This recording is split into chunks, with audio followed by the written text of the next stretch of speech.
Hello friends, this story begins with a young woman named Melissa who is leaving behind the troubles of the city to chase her dream by starting a new job as a forest ranger deep in the woods. Before we dive in, brace yourself.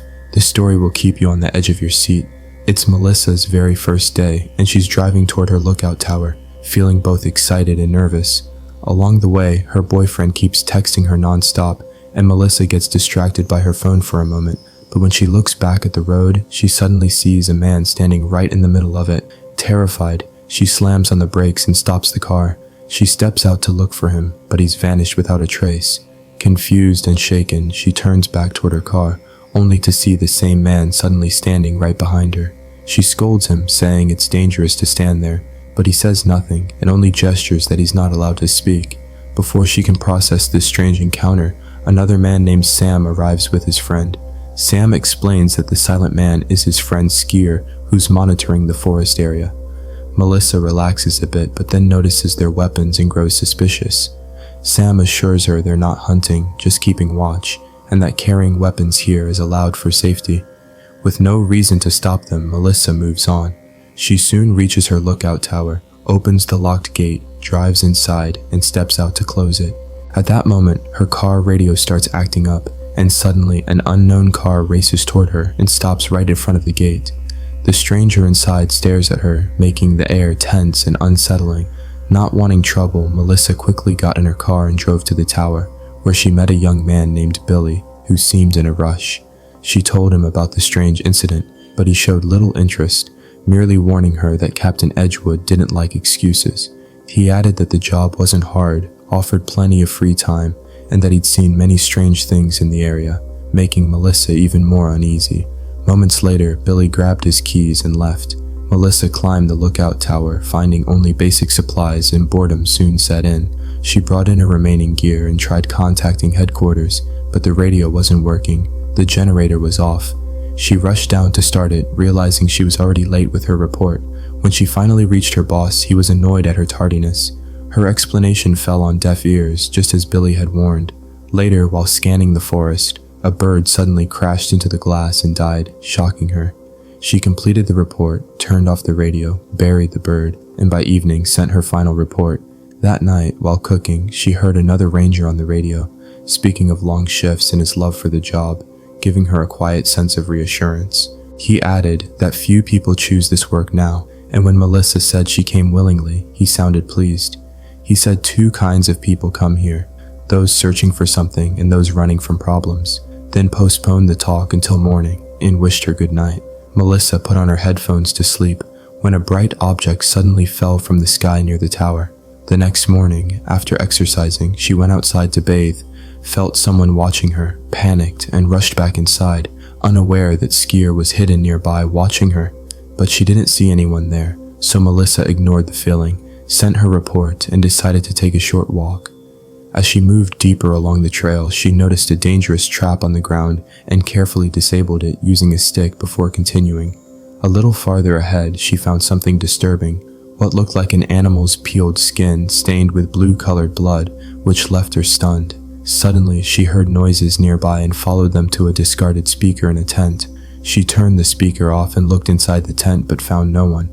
As she was about to leave, a woman suddenly appeared in front of her. The woman had severe burn marks on her legs and was muttering in a strange, broken voice. Melissa realized she was injured and needed help, so she supported her and slowly led her toward the lookout tower, learning her name was Cornelia. As they walked, Melissa noticed a large, burned area of ground near the tent. At the tower, she sat Cornelia on the stairs as the woman trembled in fear. Melissa rushed upstairs to call for medical help and grab first aid, accidentally breaking a solar panel on the way. Staying calm, she radioed for rescue and was told Captain Edgewood was nearby.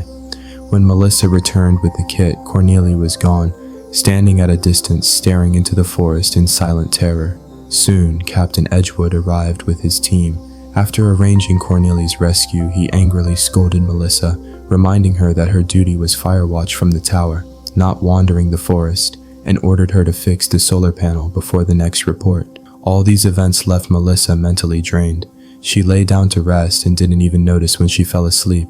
Upon waking, she realized that she was late sending her report, but quickly sent it, fearing punishment. Luckily, another ranger answered, assuring her not to worry. Relieved, she restarted the generator and returned upstairs, where a bag on the ground caught her attention. Inside were several unusual stones. That night, she searched a magazine to learn about them while reflecting on Corneli's words. Soon, Roy called, already aware of the incident, and reassured her that her timely help had likely saved Cornelie. His words eased her guilt and validated her actions. Meanwhile, a massive storm brewed in the sky, and Skier wandered the forest until he found a glowing stone identical to Melissa's. Just after her call with Roy, the power went out. Exhausted, she decided to sleep early, but her phone died, and the radio mysteriously turned on by itself. A terrifying voice echoed through it, leaving her frozen. The next morning, drained but determined, she ignored Edgewood's order to stay in the tower and headed into the forest, photographing the burned campsite when a camper appeared, asking if he should be worried about his nearby camp. Melissa sensed immediately that this wasn't the work of a bear. It was something far more dangerous.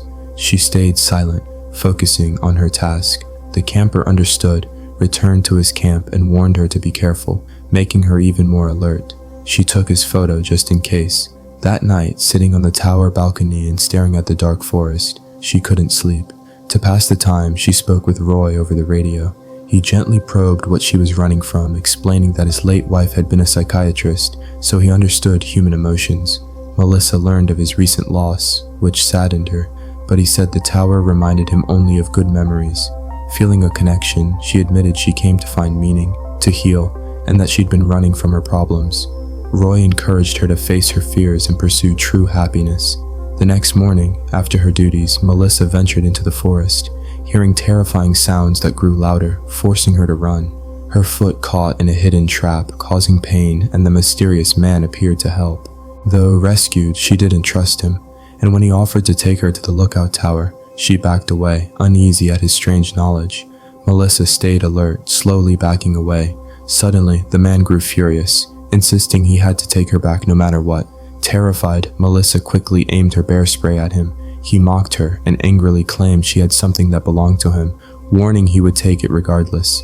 As he advanced, Melissa sprayed, but it had no effect. In rage, he snatched the spray and demanded she come with him. At that moment, Sam and Buck arrived. Sam pulled Melissa back while Buck stood his ground. The man grabbed Buck by the neck, took a strange object from his pocket, and brutally killed him. Horrified, Melissa and Sam ran to the car.